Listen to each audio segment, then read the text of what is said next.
आगे बढ़ते हैं। अब मार्केट के टेक्निकल ट्रेंड्स और बिग एंड बोल्ड कॉल्स के लिए अब हमारे साथ केडियानॉमिक्स के सुशील केडिया जुड़े हैं। Sushil ji, good morning. Good morning. एक फिल्मी डायलॉग के साथ शुरुआत करूं। करो करो।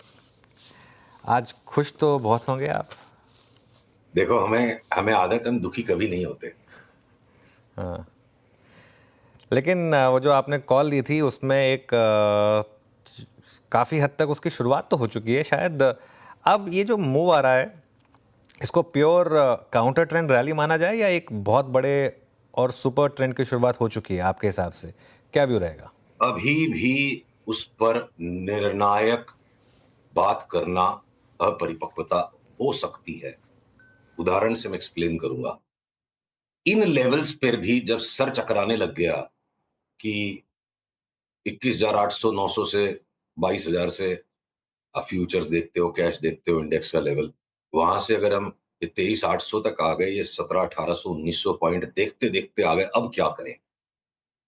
तो यहां मान लो इस सवाल का जवाब ढूंढने में हमने ये निकाला कि आईटी के जो स्टॉक्स मन में आए, इंडेक्स के लेवल्स को नजरअंदाज करके अभी भी यहां से लेने के सब में ट्रिगर्स आ रहे हैं। इन्फोसिस का ट्रिगर तो आ जाए इतनी लेट से, तो फिर आईटी यहां से बढ़े और बैंकों में मोटा करेक्शन आ जाए, तो ये अनिश्चितता हमेशा बनी रहेगी और अनिश्चितता के रूप बदलेंगे। पर अब आपके प्रश्न को अगर मैं आके जोड़ूं, क्या रिलायंस में जो लास्ट लोएस्ट भाव आ गए वो दोबारा लौटने का भय लगता है? मेरे को लगता है 1800 आने के पहले भी लोएस्ट भाव जो आ गए वो नहीं आएंगे। क्या बीपीसीएल के जो लोएस्ट भाव आ गए थे 240 के दोबारा लौटेंगे? एनजीसी के लौटेंगे? कोल इंडिया के लौटेंगे? हिंदुस्तान लीवर या एशियन पेंट्स के लौटेंगे? नहीं लगता है, नहीं लौटेंगे। तो लार्जली स्पीकिंग 22,000 के आसपास का मार्केट बॉटम लगता है। बहुत बड़ी संख्या में स्टॉक्स ऐसे जिनके फाइनल बॉटम लगता है हो चुके हैं, पर फिर भी हो सकता है कि प्राइवेट बैंक्स में, अब मान लीजिए अगर कोटक पे एक अपवाद का व्यू बन रहा है, सेल सिग्नल अभी बना नहीं है, मैं नहीं कह रहा हूं अभी अगले आधे घंटे में बेच दो, हो सकता है 2 4 5 दिन लगेंगे, हो सकता है इसको और पोस्टपोन करके हम और 15 दिन बाद करना पड़े। पर लार्जर पैटर्न को देखते हुए लगता है कि कोटक वापस 1500 के भी नीचे चला जाए जो लास्ट 1500 गया था। तो individual stocks with in sectors, सब सेक्टर्स में अभी भी डिसअपॉइंटिंग मूव्स आ सकते हैं। उस एक डिसअपॉइंटमेंट को हम जहां ढूंढ रहे हैं कि प्राइवेट सेक्टर बैंक्स, अगला करेक्शन जो भी आए उसमें प्राइवेट सेक्टर बैंक्स को हम हो सकता है शॉर्ट कर दें और पीएसयू बैंक्स को करेक्शन के बाद दोबारा से बड़ी तेजी के लिए ले लें। तो इसलिए अनुज, हमें सावधान रहते हुए परत दर परत बाजार को लगातार काम करना पड़ेगा। पर ब्रॉडली स्पीकिंग मैं आपकी बात से सहमत हूं कि मतलब 22,000 का बाजार लगता है कि ब्रॉडली स्पीकिंग 22,000 का बाजार वो दैट सिट कर चुका है। बिल्कुल। और इसको यहाँ से क्या लीड करेगा? क्या रिलायंस लीड करेगा, आईटी लीड करेगा, लार्ज बैंक्स? अब तक तो सभी चले हैं पिछले 3 4 दिन में तो। अभी भी कुछ स्टॉक्स ऐसे हैं जिनको चलना बाकी है, जैसे आईटी। अब जो आईटी पे मान लीजिए भर्त्सना हुई हमारी 2000 पे, इन्फोसिस में बोल दिया 1200 तक भी जा सकता है। ये तो बोला नहीं था 1200 जाएगा और मार्च के महीने में आएगा, मार्च के महीने में 1500 तक आ गया। तब हो सकता है कि इन्फोसिस यहां से वापस नया हाई दिखाए, वो 1200 वाले भाव 2026 की मंदी में आएंगे।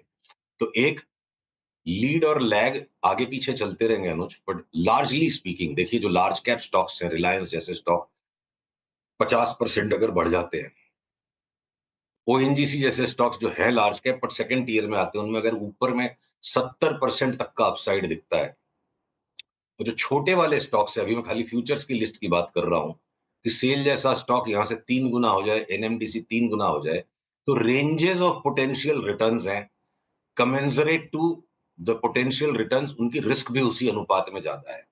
अब अगर आप जैसे भी थोड़ी देर पहले हेल्थ केयर में आपकी बात हो रही थी, तो अगर मैं बोलूं कि अपोलो हॉस्पिटल्स में खाली एक रिबाउंड आएगा और वो पुराने हाई को टेस्ट करेगा, उससे ज्यादा शायद नहीं जाए। पर आपके ये जो डायग्नोस्टिक्स की कंपनियां हैं सारी की सारी, ये सब 70-80% अगर बढ़ जाए, तो अलग अलग साइज के स्टॉक्स सेम सेक्टर में भी अलग अलग टाइप के रिस्क रिवॉर्ड का सेटअप देंगे। तो लीड लैग के बारे में अभी निश्चित तौर पे कहना, और शायद ये लीड लैग टर्म जो है ना कंफ्यूज कर जाएगा, इसलिए मैं उसको अवॉइड करना चाहता हूँ। सुशील जी, ये मेटल्स जो शायद 22,000 से लेकर इस 23,800 तक के सफ़र में सबसे बड़ा कंट्रीब्यूशन दे के भी गए थे, या फिर पहले इंस्टेंस में वही चलना शुरू जो हुए थे, इस पर आप व्यू क्या रखते हैं आप मेटल्स पे?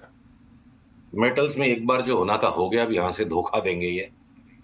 ठीक है, 30,000 पे लगा था कि ये 30,000 वाली चाल इनमें शुरू हो गई, और अब जो चाल जिस तरीके की बनकर आई है, मुनाफा खा के मेटल्स में एक बार ब्रॉडली स्पीकिंग साइड हट जाना चाहिए, और काफी रिटर्न दे चुके हैं ये। मेटल्स जब ठंडे होंगे, थोड़ा बैंक्स ठंडी होंगी, तब आईटी को मौका मिलेगा, तब पीएसयू स्टॉक्स को मौका मिलेगा। तो वो सीता-गीता का गेम चलता रहेगा बाजार में, सेक्टर रोटेशंस, रिले रेस जैसे राकेश जी बोलते थे, वो चलेगी। तो मेटल्स में जो सोचा था कि वो फाइनल फाइनल बॉटम हो गया और यहाँ से मेटल्स एक तरफा रॉकेट दे देंगे, ऑलरेडी रॉकेट बन गए और लगता नहीं कि फाइनल बॉटम हुआ है, अभी वो कन्विक्शन नहीं आ रहा है मेटल्स की चार्ट पे। तो मैं बोलूँगा टेक प्रॉफिट करके मेटल्स में से लार्जली एक बार निकल जाना चाहिए। फिर देखेंगे दोबारा 10-15% घटने दीजिए, फिर दोबारा देखेंगे। तो प्रॉफिट्स अगर आप बना चुके हैं मेटल्स में तो सुशील जी के मुताबिक आपको वहाँ से निकलना चाहिए। ये जो 4-5 एनबीएफसीज ने लीड ली थी सुशील जी इस बार, B2, Bajaj finance, Bajaj Finserv, आप श्रीराम फाइनेंस को देखिए, चोला को देखिए, इवन मन्नापुरम, मुथूट को देखिए, गोल्ड के चलते यहाँ पर भी काफ़ी तेज़ी आई थी। अब इनका इन पे आपका सेंस क्या कह रहा है? देखिए, बजाज के जो 2 ट्विन्स हैं, वो एक अलग ही प्लैनेट से आए हैं। जैसे वो किताब थी ना, men are from Mars, women are from Venus. आज के स्टॉक से भगवान मालिक के क्या छाप लगी हुई है, ये अलग ही बिहेव करते हैं, इनका स्वैग ही अलग है। मेरे को लगता है बजाज के दोनों ट्विन्स का स्वैग खत्म होने का टाइम आ गया है। वो ठीक है, कलाई मरोड़ रहे हैं ट्रेडर्स की और वो ऊपर तक स्क्वीज़ मारे जा रहे हैं। अगर हमें मौका छूट गया हमारा, मान लो तेज़ी करके उसमें कमाने का, तो हमें कोई अफ़सोस नहीं होगा। क्योंकि एनालिटिकल बेसिस पर मैनिपुलेशन हो जाए या कोई आकस्मिक घटना हो जाए, वो अलग बात है। प्योर एनालिटिकल बेसिस पर बजाज ट्विन्स में ऊपर रिटर्न्स की जगह बहुत ही नॉमिनल बची है, और एक्सपेक्टेड एनालिटिक्स जो प्रेडिक्ट कर पा रही है उसके हिसाब से अगर डाउन ट्रेंड इनमें आ गया, तो नीचे कितना फॉल है उसका अभी मैं वर्णन करूं इस तेजी के बाजार में, तो बेवकूफ कहलाऊंगा। अब बचती है आपकी श्रीराम फाइनेंस। तो एक बार के लिए हम टेक प्रॉफिट के कॉल पे हैं। श्रीराम फाइनेंस में 510 पे बाई था, 674 पे अब आप नया नहीं ले सकते।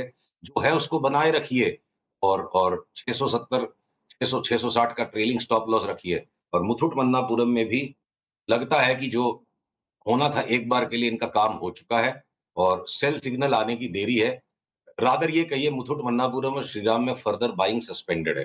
2 दिन वाली ट्रेडिंग हम करते भी नहीं है, उसके बारे में रिकमेंडेशन भी नहीं करेंगे। आपसे वीक में 1 बार मिलते हैं, तो मैं 15 दिन का पर्सपेक्टिव कम से कम लेके चलूँगा आपके यहाँ। जिस फ्रीक्वेंसी पे बात करते हैं उससे डबल टाइम फ्रेम। 2 दिन का मुझे नहीं पता और मैं अनुमान नहीं लगाना चाहता। पर मुथूट मन्नापुरम, श्रीराम, इन सब के करीब-करीब ऊपरी स्तर आ गए। अब यहाँ टाइम पास करते हैं, इमीडिएट रिवर्सल देंगे, वो अगले मंगलवार तक चल जाएगा। ये, पता नहीं अब आपने देखा है नहीं, ये इंडसइंड बैंक का चार्ट क्या कह रहा है सुशील जी? ये क्या इस तेज़ी में भी अब नहीं चल रहा? वो आरबीआई की न्यूज़ के बाद लगातार वन वे डिक्लाइन, क्या ये वापस अपने कोविड लोज की तरफ जा रहा है? ये इस प्रश्न का उत्तर निकालना बड़ा कठिन है कि ये कोविड लॉस तक जाएगा या नहीं जाएगा। शायद ये नहीं जाएगा। मुझे लग रहा है कि अब ये बॉटमिंग आउट ज़ोन में है। बॉटम को मैं प्रीएम्प्ट करके प्रेडिक्ट नहीं करूँगा। मैं स्टॉक पे कुछ नहीं करूँगा जब तक ये 705 के नीचे-नीचे, 706 के नीचे, मैं फ्यूचर्स की बात कर रहा हूँ। जिस दिन ये 706 के ऊपर चल निकलेगा, ये आपको लगेगा कि 647 से 706 कितना ऊपर है, तो ठीक है, वो उस तरह की वो मतलब सस्ता लेने के चक्कर में हो सकता है ₹100 लग जाए। तो इसको एक बार 706 के ऊपर जाने के बाद हमारा रुझान हो जाएगा कि ये तेज़ी की तरफ चल चुका है। हो सकता है वो होने के पहले और भी ₹30-40 घट जाए। इसको जब तक ये पक्का बॉटम का फॉर्मेशन कंप्लीट नहीं करता, मैं यहाँ होशियारी नहीं मारना चाहता अनुज। और 706 आज की तारीख में लगता है क्रॉस होने के बाद इसका अप ट्रेंड कन्फर्म होगा।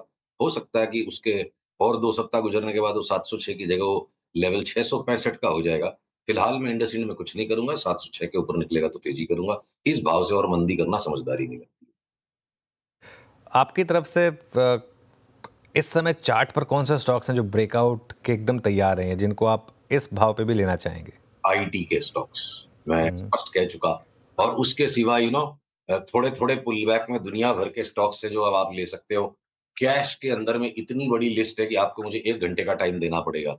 तो ब्रॉडली अनलिवरेज्ड इन्वेस्टमेंट बाइंग, किसी भी इंडेक्स के लेवल पर जिस-जिस स्टॉक में कोई आपको लगता है करंट आने लग गया, आप अनलिवरेज्ड इन्वेस्टमेंट बाइंग यहाँ करते हो तो रॉन्ग नहीं होगे। और इस स्टेज पे बाजार के लिवरेज ट्रेडिंग करने वाला आदमी तेजी का व्यू रख करके भी उल्टे सीधे काम करके नुकसान कर सकता है। तो अनलिवरेज ये अभी अभी भी इन्वेस्टमेंट करने का समय है। आई थिंक स्पेकुलेशन के लिए मेंटली बाजार बढ़िया सिचुएशन में होगा। जब हम 24,200 के ऊपर होंगे या हम वापस 23,000 पे होंगे। तो एक बार 700-800 पॉइंट का रिस्क है और उस रिस्क को अगले 10-15 दिन में बैंक्स लीड कर सकते हैं। लॉन्ग टर्म कॉल अपनी जगह, साल भर वाला आपको मुझे हर वीक बात करनी है तो 15 दिन का पर्सपेक्टिव ही है। बैंकों से निकलिए, आईटी के स्टॉक्स लीजिए और इन्वेस्टमेंट करने का मजा लीजिए, सट्टा करने का टाइम बाद में आएगा। कोई शॉर्ट भी है फिर इस समय मार्केट में? इंतजार में 1-2 दिन में हमें वो पैटर्न्स कंफर्म्ड मिल जाते हैं अगर, तो हम कोटक बैंक आपको लगेगा कि बड़ी विवादास्पद मैं बात कर रहा हूँ, पर मैं चार्ट का गुलाम हूँ। मैं जजमेंट्स कौन क्या लेगा मेरे बारे में उसकी बिल्कुल परवाह नहीं करता, मैं सिर्फ चार्ट्स की परवाह करता हूँ। मैंने आपको बोला कि कोटक बैंक की चार्ट अगर स्क्रीन पे दिखा सकता है पीसीआर, देखिए मैं कोटक बैंक में 1500 तक तो चाल कभी भी इसकी बन जाएगी, एकदम उड़ता बलून है, मैं इसको शूट नहीं करूँगा। 2-3 दिन में जहाँ ये प्रीवियस डेज़ लो के नीचे बंद आना शुरू हो जाएगा, वहाँ से मैं इसकी शॉर्ट सेल इनिशिएट करूँगा। अगर मैं कोटक में सौदा करूँगा तो शॉर्ट का ही करूँगा, नहीं मिलेगा वो ट्रेड तो नहीं होगा, मैं लॉन्ग नहीं करूँगा। तो if I am pressed down, अगर आप मुझे अपने अंगूठे के नीचे दबा देते हो कि बता एक शॉर्ट तो बताना पड़ेगा, तो बनेगा सेटअप तो कोटक शॉर्ट करेंगे वरना और कुछ नहीं।